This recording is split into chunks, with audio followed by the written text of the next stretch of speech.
నిన్న ఢిల్లీ హైకోర్టు న్యాయమూర్తి అయినటువంటి యశ్వంత్ వర్మ స్వగృహంలో జరిగినటువంటి అగ్ని ప్రమాదంలో ధనలక్ష్మి కటాక్షం సంభవించడం సుప్రీంకోర్టునే దిగ్భ్రాంతికి గురి చేసింది. వివిధ రాష్ట్రాల న్యాయమూర్తులందరూ కూడా ముక్కుమే ఏలేసుకునే స్థితికి ధనలక్ష్మి కటాక్షం జరగడం అందరినీ ఆశ్చర్యం గురి చేయడం జరిగింది. ఇక వివరాల్లోకి వెళితే యశ్వంత్ వర్మ 2021 వరకు అలహాబాద్ హైకోర్టులో పనిచేయడం జరిగింది. తనని ఢిల్లీ హైకోర్టుకు అతన్ని ఇటీవల ఢిల్లీ హైకోర్టు నియామకం జరగడం జరిగింది. సంపాదన ఏదైనప్పటికీ ఇంటి గోడలను ధనలక్ష్మి కట్టలతో ఉంచడం జరిగింది యశ్వంత్ వర్మ. నిన్న జరిగినటువంటి ఈ అగ్ని ప్రమాదంలో అగ్నిమాపక సిబ్బంది అగ్ని కీలను ఆర్పడానికి ప్రయత్నిస్తుండగా నోట్ల కట్టలు విపరీతంగా గోడల్లోంచి రాలడం చూసి దిగ్భ్రాంతికి గురైనటువంటి అగ్నిమాపక సిబ్బంది వెంటనే వెడలిపోవడం జరిగింది. ఈ పరిస్థితిని గ్రహించినటువంటి మీడియా అక్కడికి రావడంతో కట్టలుగా ఉన్నటువంటి యశ్వంత్ వర్మ యొక్క అక్రమ సంపాదనను ఎంక్వైరీ చేయడంతో యశ్వంత్ వర్మ దానికి ఏ విధమైనటువంటి ఏఐసి చెప్పలేని పరిస్థితికి ఆయన తటస్థంగా నిలబడిపోవడం జరిగింది.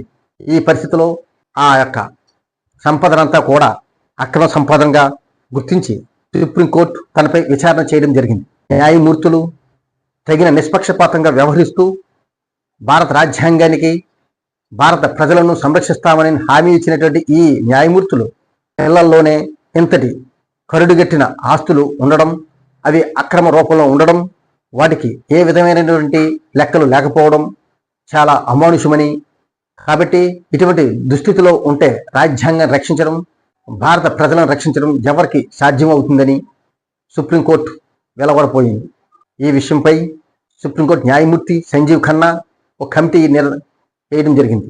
ఒక కొలీజియం కమిటీ ద్వారా వర్మ యొక్క పూర్తి స్థాయి వివరాలను తీసుకోవాలని, ఇతని ఆస్తులను, అదేవిధంగా అతని యొక్క గత జీవిత విధానాలను అంతర్గతంగా పరిశీలన చేయాలని పంజాబ్, హర్యానా హైకోర్టు న్యాయమూర్తులైనటువంటి ఏల్ నాగు, అదేవిధంగా హిమాచల్ న్యాయమూర్తి అయినటువంటి సందా వాలియా, కర్ణాటక న్యాయమూర్తి అయినటువంటి అను శివరాములను ఈ కమిటీలో సభ్యులుగా నియమించడం జరిగింది.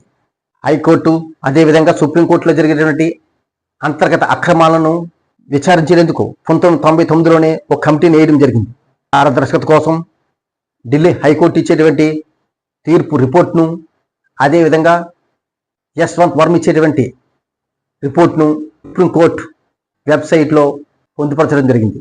ఏదేమైనప్పటికీ ఎన్నో సౌకర్యాలతో, విలాసవంతమైన జీవితాలతో వారిని గవర్నమెంట్ సత్కరించడం జరుగుతున్నటువంటి ఈ న్యాయమూర్తులే ఇటువంటి దుస్థితికి పాలవుతే న్యాయానికి రక్షణ ఎక్కడది అని సామాజిక వ్యవస్థలు కోరుకునే విధంగా స్థాయికి ఈ యశ్వంత్ వర్మ చేసినటువంటి దురాగతమైనటువంటి సంపాదన ఒక నిదర్శనంగా చెప్పవచ్చు.